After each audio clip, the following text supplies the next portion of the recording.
isn't buried, it's coded. Decode the strange. In the circuits of the unknown, where the logic breathes and the data flows, we question what the code has shown and spark the light when no one goes. Clearly learned voices collide. Welcome back to the Deep Dive. Today we are wading into some really interesting waters. Yeah, this is a big one. We're talking about a medium that has just completely exploded over the last decade, podcasting. Right. But we aren't just talking about, grabbing a microphone, hitting record, and sort of hoping for the best. No, the game has changed. It really has. We are looking at a massive shift that is happening right now in how audio is created, produced, and even how it's listened to. It really is a paradigm shift. Well- For a long time, podcasting was seen as this very niche passion project sort of thing. Right, scrappy. It was messy, it was amateur, and that was part of the charm in a way. Totally. But now it's a global phenomenon. It's a massive industry. Yeah. And what we are seeing and what this deep dive is really all about is that this industry is finding a new partner, A very powerful a one. very powerful and sometimes controversial partner in artificial intelligence. Right. And I think for a lot of people, when they hear AI in podcasting, the immediate, the knee-jerk reaction is to picture a robot host. The synthetic voice, yeah. Exactly, a synthesized, monotone voice reading the news.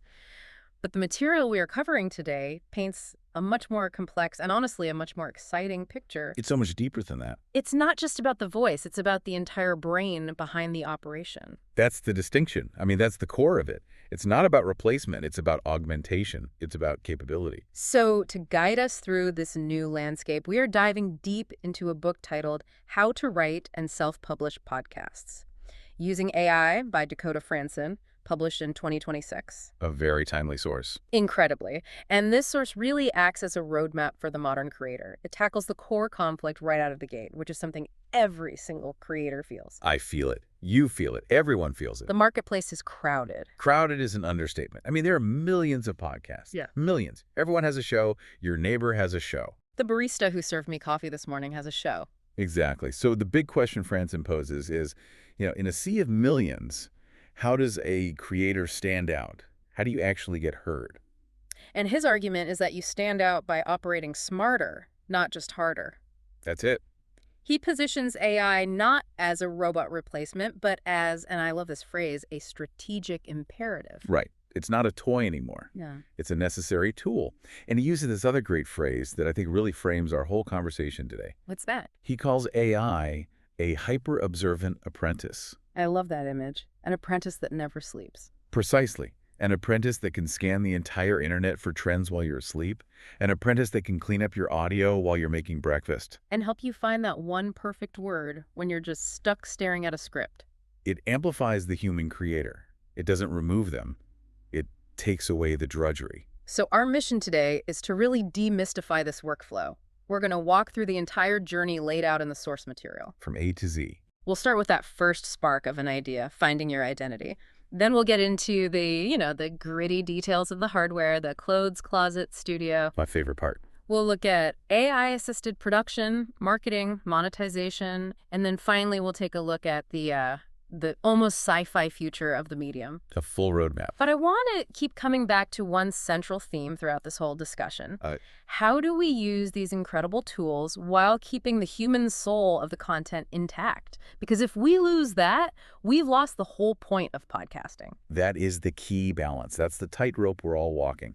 Efficiency versus humanity. So let's start where the source starts. The foundation. Before we even touch a microphone or look at a piece of software. Identity. Identity. Identity, the source emphasizes the biggest trap new podcasters fall into, and I see this all the time, is being too broad. Oh, for sure. They are terrified of alienating potential listeners, so they try to speak to everyone, and in doing so, they speak to no one. You mean like starting a podcast simply called The Business Show? Exactly. That's the perfect example. If you start a show called Business, you are shouting into a void. I mean, who are you even competing with at that point? Everyone. You are effectively competing with CNBC, Bloomberg, the Wall Street Journal, every MBA program on the planet. You cannot win that fight. You just can't. Franzen argues you need to niche down aggressively. Don't do business. Do marketing for independent bookstores. That's such a great distinction, but it feels counterintuitive, right? Your first instinct is that you're shrinking your potential audience down to nothing. You are shrinking the pool, yes, Oh, but you are deepening the connection. okay. It's the difference between shouting at a stadium full of people who are mostly ignoring you and having a meaningful, intense conversation in a quiet coffee shop with 3 people who hang on your every single word. I like that analogy, the coffee shop versus the stadium. The 3 people in the coffee shop are your true fans. They're your tribe. And this leads directly to a concept the source spends a lot of time on, which is just critical. It's called the listener avatar. This isn't just target demographic, is it? It feels like it goes deeper. No, and that's where people get it wrong.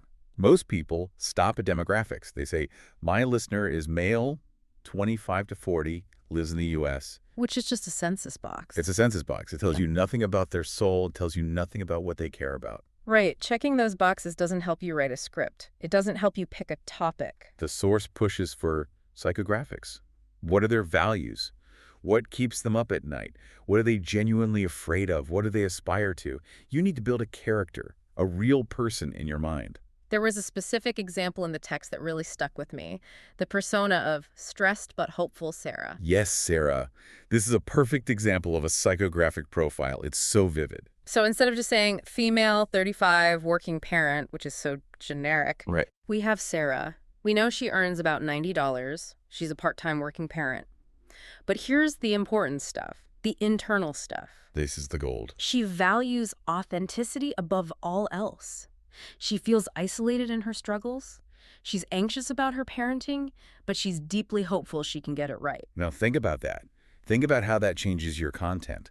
Completely. If you know you are talking to Sarah and you know she feels isolated, you aren't just delivering a list of facts. You're offering connection.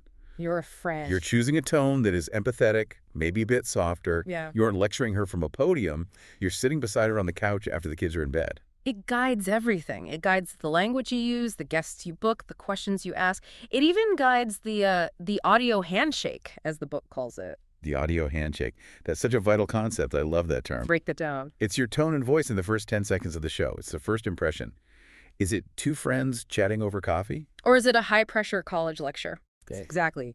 Is it a fast-paced morning zoo radio style with, air horns and sound effects? If you're talking to stressed Sarah, please, for the love of God, don't use the air horn. Exactly. You want the friends over coffee vibe. You want to be the calm in her chaotic day. If you don't know who Sarah is, you might use the air horns and lose her forever in that first 5 seconds. So we've defined our identity. We know who we are talking to. We have our unique selling proposition, our USP. What makes us different? Now we have to actually make the thing. Yeah. And this is where we get into the hardware. And we start in a very glamorous location. The Closed Closet Studio. The home of many, many great podcasts. I have to admit, I laughed when I read this section heading. It sounds so unglamorous. But the source basically says, before you spend thousands on acoustic treatment, just go into your bedroom closet. It is the oldest trick in the book for a reason. It works. And the source explains the physics of it really well, which I appreciated. Yeah, me too. You have 2 main enemies when recording audio in a normal room. You have a lack of absorption and a lack of diffusion. Okay, walk us through that. Why does a normal room, like my office here, sound bad for recording? In a typical room, say your home office or your kitchen, you have flat, hard surfaces everywhere. Yeah. You've got drywall, glass from the windows, maybe a hardwood floor. Right, lots of reflective stuff. Tons. So when you speak, sound waves shoot out at your mouth, they hit those hard surfaces, and they bounce right back into the mic just a fraction of a second later. And that's echo. That's reverb. It's reverb. It sounds like you're recording in a bathroom. It sounds distant and hollow and amateur. And that signals to the listener immediately, this is not professional. It does. It creates a subconscious barrier. But a closet full of clothes. A completely different story. Clothing is dense, it's irregular, it's soft material. It absorbs those sound waves. It's like a sponge for sound. It stops the echo dead. So the sound goes out, hits your winter coat, and just dies. It gets trapped in the fabric. It doesn't bounce back. It is effectively a free, high-end vocal booth. So you're in the closet, You're squeezed in between your winter coats and your denim jackets. Yeah. What about the microphone itself? The source gets pretty technical about the gear here. It does, and it's an important distinction to make. It really focuses on the difference between dynamic and condenser microphones. What's the ELI5 on that? Give us the simple version. Okay, simple version. For most home setups, especially if you aren't in a perfectly treated studio, even if you are in the closet, a dynamic mic is usually the recommendation. Why is that? Dynamic mics are less sensitive. Okay. They're built to focus on the sound right in front of them and to reject everything else. They ignore the background noise. Okay. Condenser mics are the opposite. They're incredibly sensitive. They're beautiful for capturing the subtle details in a professional singer's voice in $1 million studio. But in my apartment, In your apartment, they're going to pick up the detail in your voice, but they're also going to pick up the refrigerator humming in the next room, the air conditioning kicking on, or the dog barking down the street. so the dynamic mic is just way more forgiving. Much more forgiving for imperfect environments, which is, let's be honest, where 99% of us are recording. Absolutely. But regardless of which mic you choose, there are two accessories the source lists as completely non-negotiable. Yes, if you buy nothing else, you buy these two things. The pop filter and the shock mount. Correct. Essential. Let's break those down. The pop filter is that little screen you see in front of the mic in every movie about a radio station. Right. And it's not just for looks. It serves a very specific mechanical purpose. It stops plosives. Plosives, that's the P's and B's, right? The harsh sounds. Yes. Yeah. Do this for me. Put your hand in front of your mouth and say the word podcast. Okay. Podcast. Yeah, I feel a burst of air on my palm. It's like a little puff of wind, right? That's it. That little puff of wind is a hurricane to a sensitive microphone diaphragm. When that air hits the microphone, it physically slams it. It creates this awful low-frequency thump or pop in the recording. And it is physically painful for a listener on earbuds. It's the worst. The filter, which is just a piece of nylon mesh, simply disperses that air. It breaks up the wind so the sound of your voice gets through, but the air blast doesn't. Simple, but brilliant. And the shock mount, that's the sort of spiderweb-looking thing that the mic sits in. That's the one. And it isolates the microphone from what's called structure-borne noise. What does that mean in plain English? Sound isn't just carried by air, it travels through solids. So if you tap your desk while you're recording, or if you bump the mic stand, Or even if a heavy truck drives by outside and the floor rumbles a little bit? that's a perfect example. Yeah. That vibration travels up the solid mic stand. Without a shock mount, that vibration travels right into the mic casing and creates a low, muddy rumble in your audio. The shock mount suspends the mic in elastic bands, so it's floating. The vibrations from the floor and the desk can't reach it. It's like the suspension on a car. It's just smoothing out the ride. That is the perfect analogy. Okay. It just lets the mic float above the bumps in the road. There was one other technique mentioned in this section that I found really cool because it doesn't cost any money at all. The proximity effect. Ah, yes. This is the secret to that classic radio DJ voice. That deep, rich, authoritative sound that we all kind of crave. Do tell, how do we get that? Because I want that. It's simple physics. It's a property of directional microphones like the dynamic mics we were just talking about.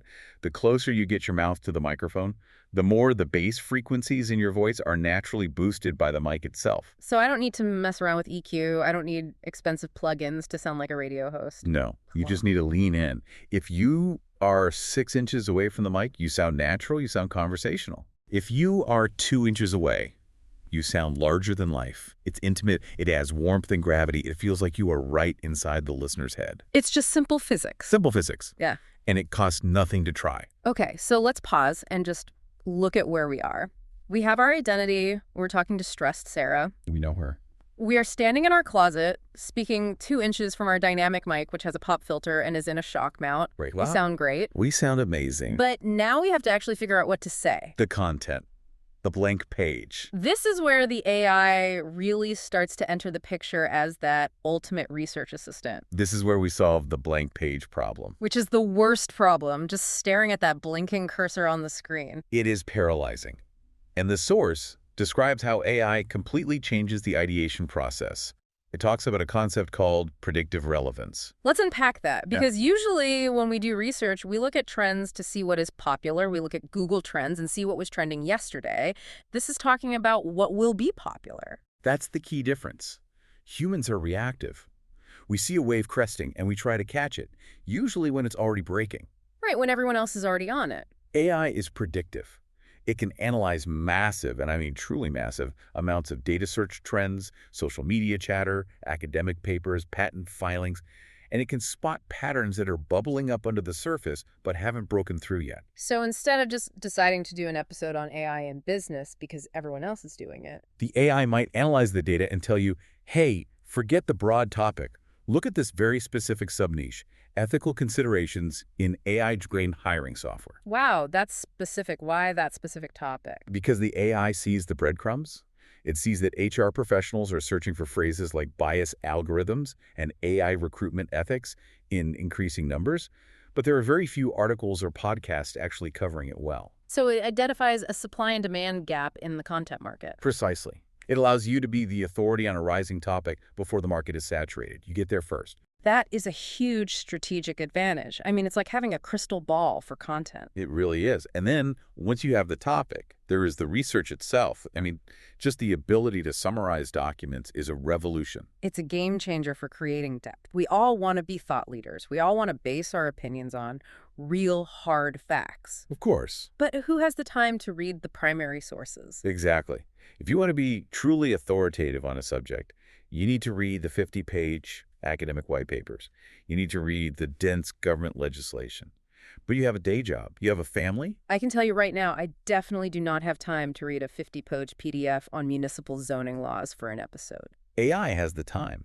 The source details how you can feed these dense, impenetrable documents into an AI and ask for something called key information extraction, or KEY. Kishi. You can give it a prompt like, read this entire scientific study, extract all statistics related to job creation in the renewable energy sector, and present them as a bulleted list with page references. And it just does it. In seconds, you have the data.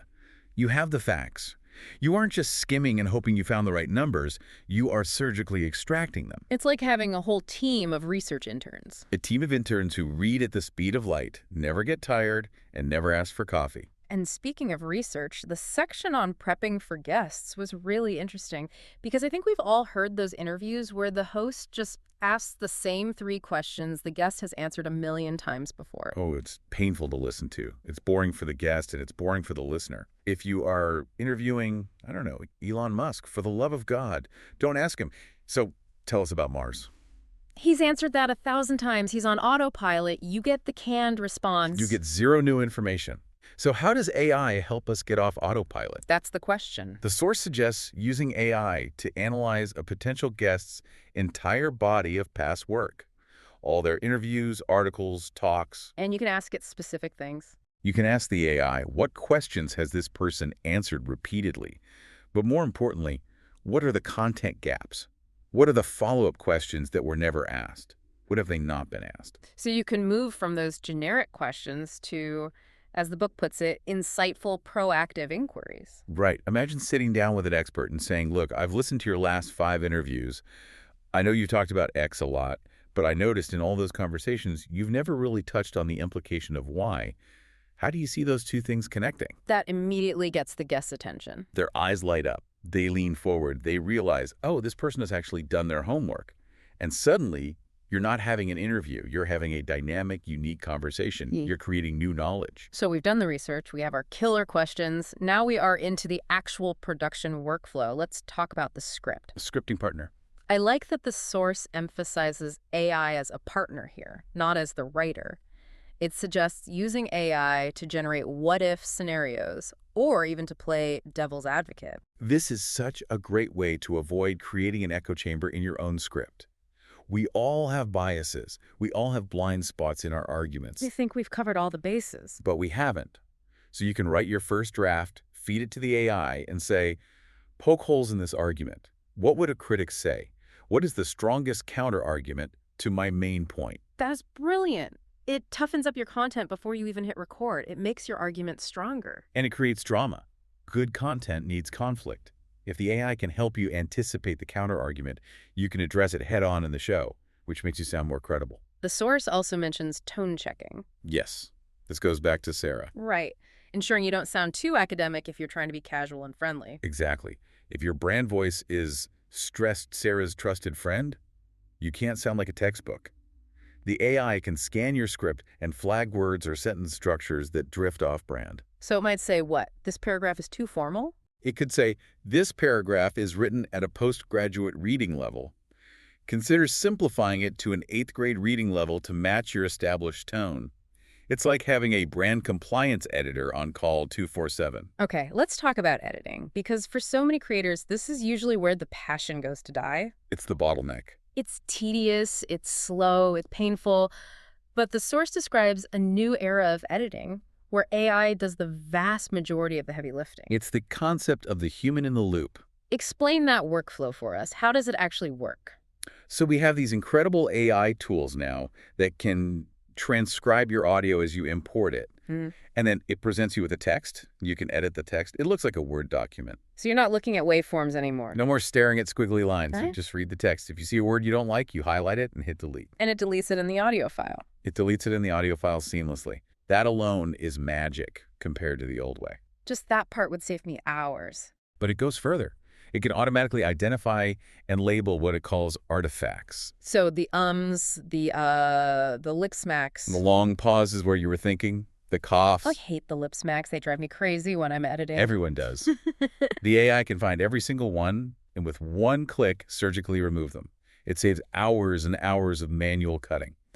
But, and this is a big but, the source warns against being too aggressive with this. This is the human in the loop part. Exactly. Why? Wouldn't we want it to be perfect? Flawless. Because if you remove every breath, every pause, every single you sound robotic. You sound uncannily perfect, and it's actually unsettling to listen to. You lose the humanity. The little imperfections are what make it sound real. You do. The natural rhythm of human speech has imperfections. It has breathing room. The goal is to polish, not to sterilize. So the workflow is, let the AI do the first pass. Let the AI do the grunt work. Let it remove the obvious junk. But then the human editor has to listen through to ensure the emotional pacing is still there. Sometimes a pause is dramatic. You don't want the AI to delete a dramatic pause because it thinks it's a mistake. And then there is the magic fix, the section on audio restoration. Spectral analysis. This technology is absolutely fascinating. The best way to think of it is like Photoshop, but for sound.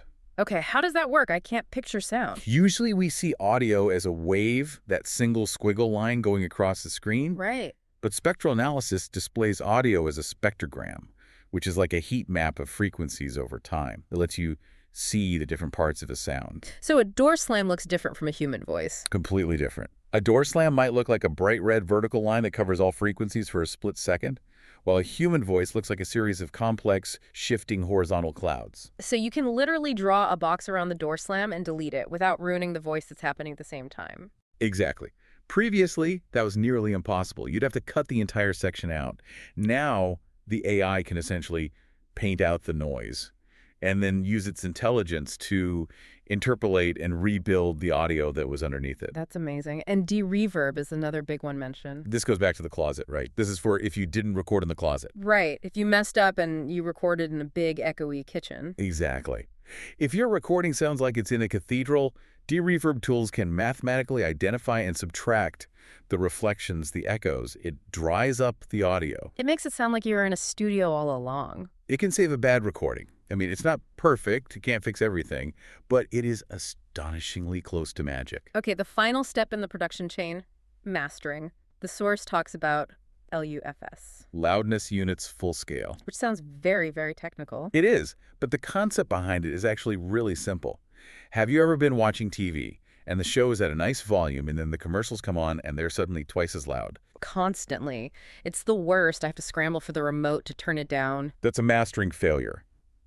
In podcasting, you want your episode to be at a consistent volume, so the listener never has to reach for the volume knob, especially if they're, driving or jogging. Right. And you want it to be the same volume as the last episode they listened to. Exactly. There are industry standards, typically Nega 16 LUFS for a stereo podcast, and getting there manually is a real art form. It takes years to master. But AI can do it. AI mastering tools can listen to your whole track, analyze the dynamic range, the peaks and the valleys, and then apply compression and limiting to hit that LUFS target perfectly and automatically. So it's consistent with everything else on Spotify or Apple Podcasts? Precisely. It's that final coat of polish that screams professional. Now, we have to move to what the source calls the controversial frontier, Here we go. AI voices. This is where the technology is moving the fastest and raising the most eyebrows for sure. We are not talking about the old GPS voices anymore. That turn left in 200 feet. No, not even close. We are talking about neural voice synthesis. These systems don't just splice together pre-recorded sounds of words. So how do they work? They learn. They listen to hours of audio, and they learn the patterns. They learn the breath, the pitch, the timbre, the unique texture of a voice. They learn how a voice cracks when it's emotional, or how it gets faster when it's excited. And the source lists some really compelling use cases where this actually makes a lot of sense. Fiction, for example. Oh, absolutely. If you are creating an audio drama, a big sci-fi epic, for example, hiring 10 different voice actors is incredibly expensive, and it's a logistical nightmare. Coordinating schedules, payments, everything. With AI, a single creator can now voice an entire cast. You can have an old, gravelly voiced general, a young, optimistic pilot, a sinister alien villain, all generated synthetically but sounding incredibly realistic. It democratizes high production value storytelling. And accessibility is another big one.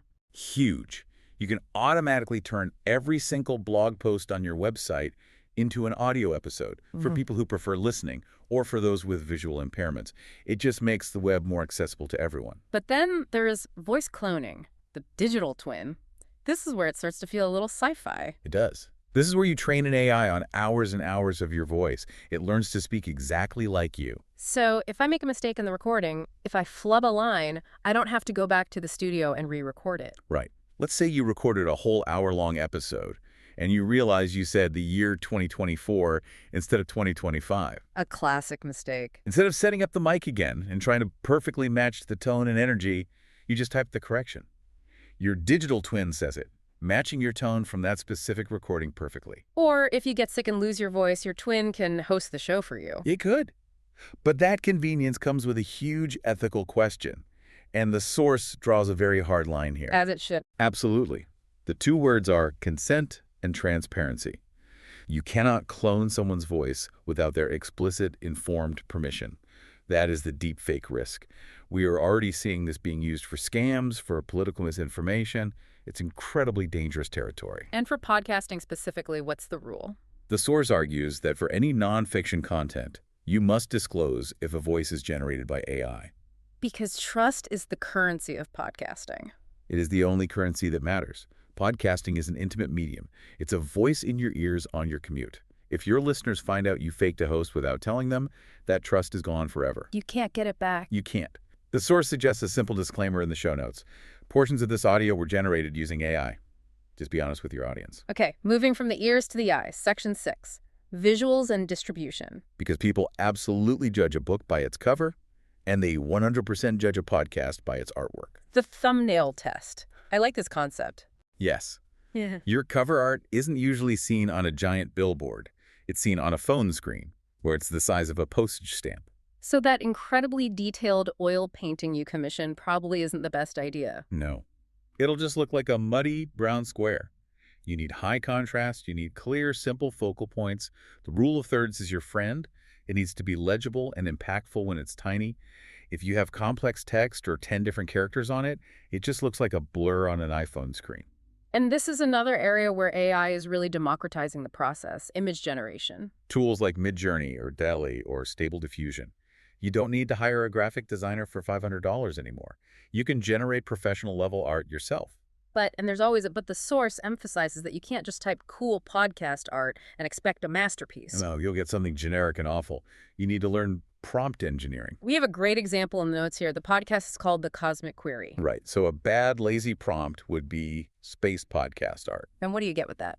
You get a generic clip art looking star on a black background. It looks cheap. It looks like everyone else's space podcast. So what's the good prompt, the engineered prompt? The source suggests building the prompt with specific layers. Something like hyper-realistic swirling nebula in deep blues and purples with shimmering gold accents, cinematic lighting, a clear focal point on a silhouette of a listener looking up, high contrast 8K resolution, minimalist typography. Wow, that paints a picture even before the AI gets to it. It gives the AI the 7 layers it needs: subject, style, mood, color, composition, lighting, and specific keywords.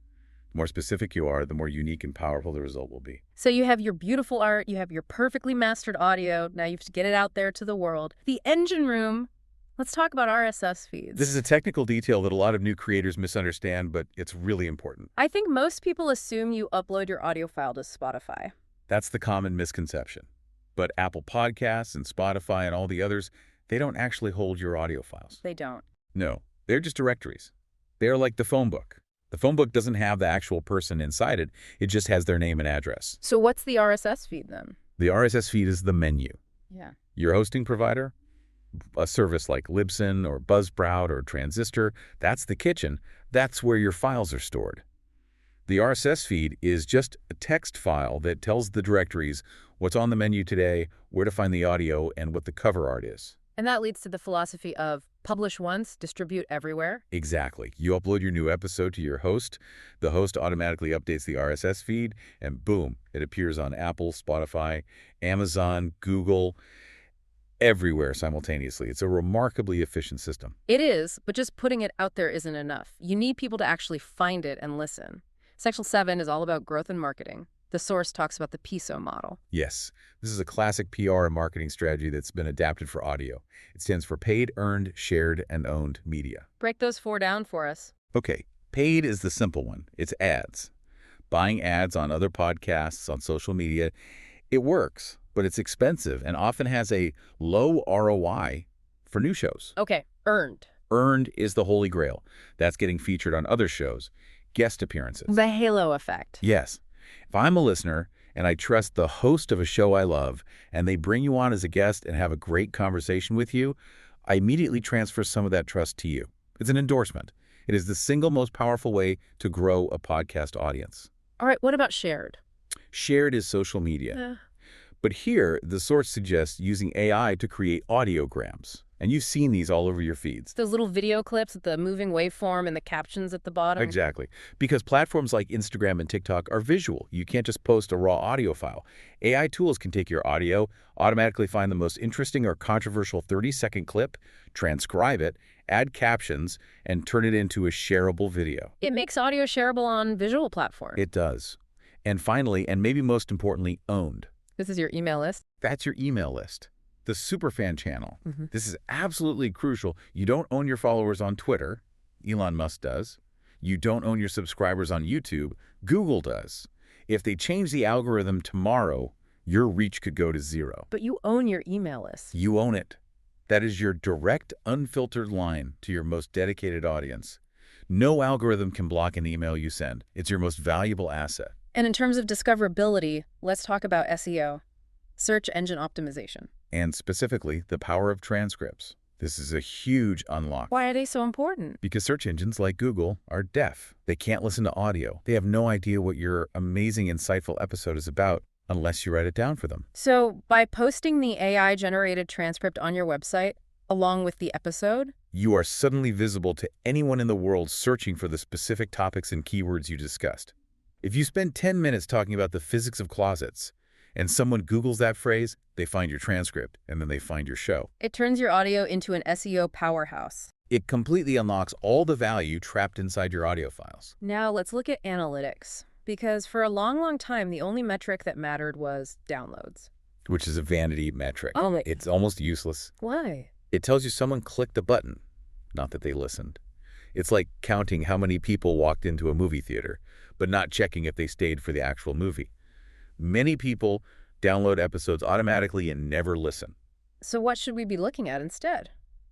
The source argues for retention rates. Did they stay? Where did they drop off? If you see that 50% of your listeners stop listening at the 10-minute mark of every episode, you know you have a problem 10 minutes in. And AI is taking this even further with sentiment analysis. This is wild. This is using AI to read all the reviews and comments about your show to find patterns in what people are feeling. Not just patterns, but specific, actionable, emotional responses. And AI can scan 500 reviews on Apple Podcasts and tell you 85% of people loved the intro, but 22% dropped off at the first ad break because they said it was too loud. Or, a lot of people are saying they're confused by the segment on quantum physics. Exactly. It's incredibly actionable feedback at scale. It takes the guesswork out of improving your show. And there's also predictive forecasting. This goes back to the research phase. The AI can analyze trends and predict not just what topic will be popular, but when it will peak. So you can schedule your episode release for the perfect moment to ride that wave of public interest. That is incredibly strategic. Okay, let's talk money. Monetization, Yeah. Section 8. The menu of money, as the book calls it. We have advertising, of course, but there is a specific type of ad the source says is king. Mid-roll ads? Why mid-roll? Intuitively, it seems like interrupting the show is a bad idea. It's all about retention and listener investment. Pre-roll ads, the ones at the very start, are super easy to skip. You haven't invested in the content yet, you just hit that skip 30 seconds button. And post-roll ads at the end. Everyone has already stopped listening. They're on to the next thing. But a mid-roll ad, you are in the middle of the story. You are hooked. You're washing the dishes. You're on the treadmill. Yeah. You are much less likely to pull your phone out and skip 30 seconds because you don't want to miss what comes next. That makes a lot of sense. And what about dynamic ad insertion, or DAI? This technology is a game changer for monetization. It allows the ad server to insert ads into your episodes at the time of download. So if I listen to an episode from 2020 today, I won't hear an ad for a movie that came out in 2020. I might hear an ad for a product that is launching in 2026. Because the server inserts a relevant ad for today when you download it, not when it was originally recorded. that is brilliant. It makes your entire back catalog valuable. It makes it monetizable forever. Your work from 5 years ago is still earning you money today with fresh, relevant ads. But advertising isn't the only way to make money. And for smaller niche shows, it might not be enough. No. And for many of those niche shows, it's not even the best way. The source is big on direct support or the membership model. Think Patreon. This goes right back to Stressed Sarah, our avatar. It does. If you provide genuine value to Sarah, if you help her feel less alone and more hopeful, she might be more than willing to pay $5 a month to support your work. But the source emphasizes the value exchange. You aren't just begging for charity. No, that's critical. You are selling access and community. You offer bonus episodes, behind-the-scenes content, monthly Q&As, access to a private Discord server. You're letting her into the inner circle. They're making her a true stakeholder in the show's success. And finally, there's affiliate marketing. The key here, according to the source, is seamless integration. It shouldn't sound like a jarring, pre-recorded commercial. It should sound like an honest recommendation to a friend. Just natural. Hey, I've been using this microphone we talked about earlier. It really helped me improve my sound. If you're interested, here is a link in the show notes. It has to be authentic. Authenticity again. It's the theme that runs through everything. Always. All right, we are heading into the final stretch now. The future. Section 9. Hyper-personalization. This is where we leave the broadcast model of media completely behind. Broadcast means one-to-many. I make one episode, and 1 million people all hear the exact same thing. The future is one-to-one. The future is dynamic content assembly. Imagine an AI that builds a custom episode of this deep dive just for you. How would that even work? Well, let's say the AI knows from your listening history that you already know the basics of microphones. It might automatically skip the 101 intro section we did and jump straight to the more advanced theory on audio restoration. Or if it knows you prefer a more humorous tone. It might select the takes from the recording session where we were joking around more and edit out the more serious dry parts. So my version of this episode would actually be different from your version. Completely different, tailored to your preferences. And then there's context awareness. The source mentions integrating with wearable tech. Your smartwatch. Yes. Imagine if your watch detects that your heart rate is high. You're stressed out on your commute home. The podcast app might automatically and subtly switch the tone of the content. Oh. Maybe it swaps to a version of the host's voice that is calmer and slower. Maybe it fades in some soothing background music. It adapts to your physiological state in real time. It adapts to your body. Real-time biofeedback adaptation. And choose your own adventure style podcasts. Non-linear narratives. The listener could literally guide the story with their voice. Do you want to follow the detective as she investigates the suspect's childhood, or do you want to go straight to the forensic analysis of the crime scene? And the audio shifts seamlessly based on your choice. It becomes a fully interactive experience, but the book points out there's a dark side to all this personalization. There are ethical guardrails we have to consider. A very serious dark side. The echo chamber risk. Explain that. If the AI only ever gives you what you like, what you already agree with, and what it knows will soothe you, do you ever hear an opposing view? Do you ever get challenged? Or does your audio reality just become a perfect mirror of your own biases? That is a very dangerous path for society. It is. It's the potential fragmentation of shared reality. Yeah. And that makes transparency even more critical. The source talks about the need for watermarking AI content, some kind of inaudible signal that lets us know what is human and what is synthetic. We need to know if we are listening to a person or to a predictive algorithm. We have to. So, bringing it all home now, we've covered identity, gear, production, marketing, money, and the wild sci-fi future. What is the grand synthesis here? What's the main takeaway? The main synthesis is that AI is a tool for augmentation, not replacement. It is a force multiplier for human creativity. It handles the drudgery. It handles the drudgery, it summarizes the boring reports, it fixes the annoying audio buzz, it predicts the market trends, it does the robotic work so the human can do the human work. But it doesn't replace the creator. No, the source material is crystal clear on this. The human element, the unique perspective, the lived experience, the emotion, the soul of the show, that must come from the human. AI can polish the mirror to a perfect shine, but it can't provide the reflection in it. That's a beautiful way to put it. Stress Sarah doesn't connect with a large language model. She connects with you. She connects with your vulnerability and your unique story.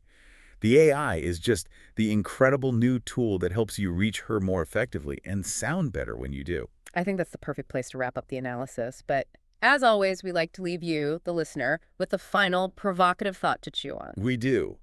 And thinking about that hyper-personalization, that idea that content might adapt to our mood and our physiology in real time. Right. It's a bit unsettling. If we reach a point where I am listening to a version of a podcast that is dynamically tailored to my current anxiety level, and you are listening to a version that is tailored to your excitement about a topic, Yeah. are we even listening to the same show anymore? And if we aren't, are we even part of the same culture anymore?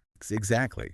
If we eventually inhabit entirely private, personalized audio realities, what happens to our shared conversation? What happens to the water cooler moment if no two people ever hear the exact same story?